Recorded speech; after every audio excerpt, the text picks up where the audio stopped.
Imagina la noche más larga del año. No hay electricidad, no hay calefacción. No sabes si el sol volverá. Durante miles de años la humanidad enfrentó esta pregunta cada diciembre. ¿Y si la luz no regresa?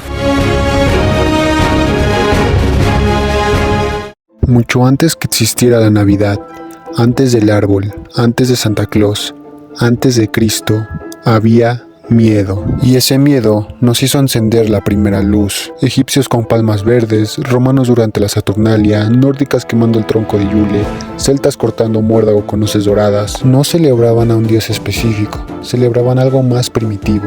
La esperanza de que el sol volvería. En Roma, durante la Saturnalia, los esclavos se sentaban a la mesa de sus amos. Las normas sociales se suspendían.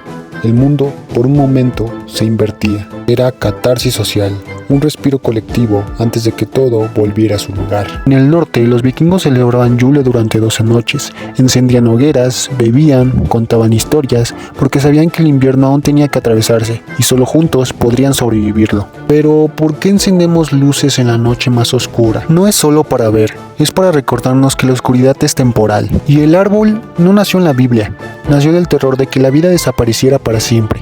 En pleno invierno, cuando todo parecía muerto, ver un árbol verde era ver una promesa. Las hogueras se convirtieron en velas, las velas en luces eléctricas, el tronco de Yule en un árbol decorado, el muérdago pagano en decoración navideña, los intercambios de regalos romanos en regalos bajo el árbol. Estos rituales no murieron, se transformaron, porque aunque olvidemos su origen, el cuerpo recuerda. Pero entonces algo cambió. En el siglo IV, el cristianismo se convirtió en la religión del Imperio Romano, y con ello surgió una pregunta estratégica.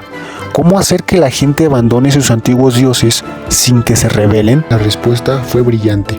No los obligaron a dejar de celebrar, simplemente cambiaron el significado. El 25 de diciembre ya era una fecha sagrada, el nacimiento del Sol Invictus, el Sol Invencible. Pero la Iglesia declaró: no celebramos al Sol, celebramos a Cristo, la verdadera luz del mundo. ¿Y la fecha real del nacimiento de Jesús? La Biblia nunca la menciona. El 25 de diciembre no es una verdad histórica, es una decisión política. Y así, poco a poco, las hogueras paganas se convirtieron en velas cristianas, los banquetes romanos se volvieron cenas de Nochebuena, y el tronco de Yule se transformó en el árbol de la Navidad. La Iglesia no inventó esas tradiciones, las bautizó. Y con el tiempo, la Navidad dejó de ser un festival del solsticio para convertirse en la celebración del nacimiento de Cristo. Pero incluso dentro del cristianismo, la Navidad no era universal.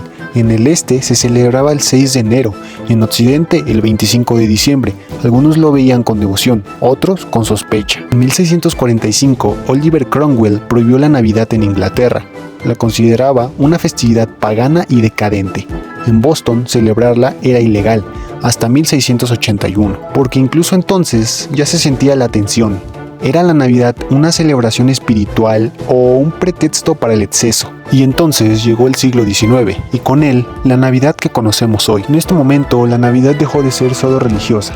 Se volvió doméstica, familiar y sentimental. Charles Dickens y su libro A Christmas Carol en 1843 no inventó la Navidad, pero la reinventó como una celebración de la bondad humana, y el mundo la compró. Pero faltaba algo, faltaba un rostro, un símbolo que todos pudieran reconocer, y entonces apareció él. San Nicolás fue un hombre real, un obispo en lo que hoy es Turquía, famoso por su generosidad extrema. Cuenta la leyenda que salvó a 3 hermanas de ser vendidas, dejando bolsas de oro en su ventana durante la noche.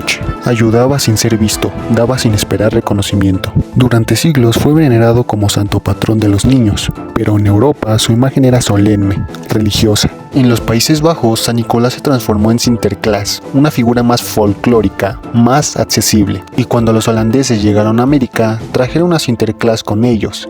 El nombre se deformó: Sinterklaas, Santa Claus. Pero el verdadero cambio llegó con un poema: "'Twas the night before Christmas". Este poema inventó al Santa Claus moderno. No era un obispo, era un elfo alegre, bonachón y mágico. Y luego vino Thomas Nast, un dibujante que le dio a Santa su imagen definitiva: el traje rojo con ribetes blancos, el cinturón negro, el polo norte, el taller, la lista de niños buenos y malos. Santa dejó de ser un santo, se convirtió en un juez moral infantil. Y entonces llegó Coca-Cola. No, Coca-Cola no inventó a Santa Claus, pero hizo algo más poderoso: lo congeló en el imaginario colectivo. Le dio una imagen consistente, repetible, globalizable.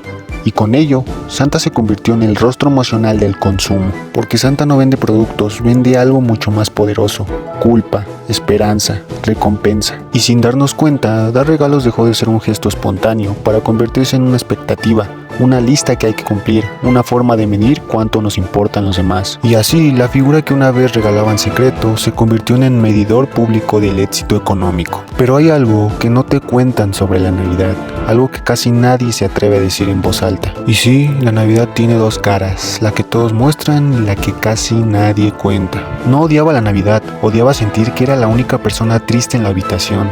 En Navidad entendí que no extrañaba regalos, extrañaba pertenecer. La ciudad estaba llena de luces, pero para mí no había un solo lugar a donde ir.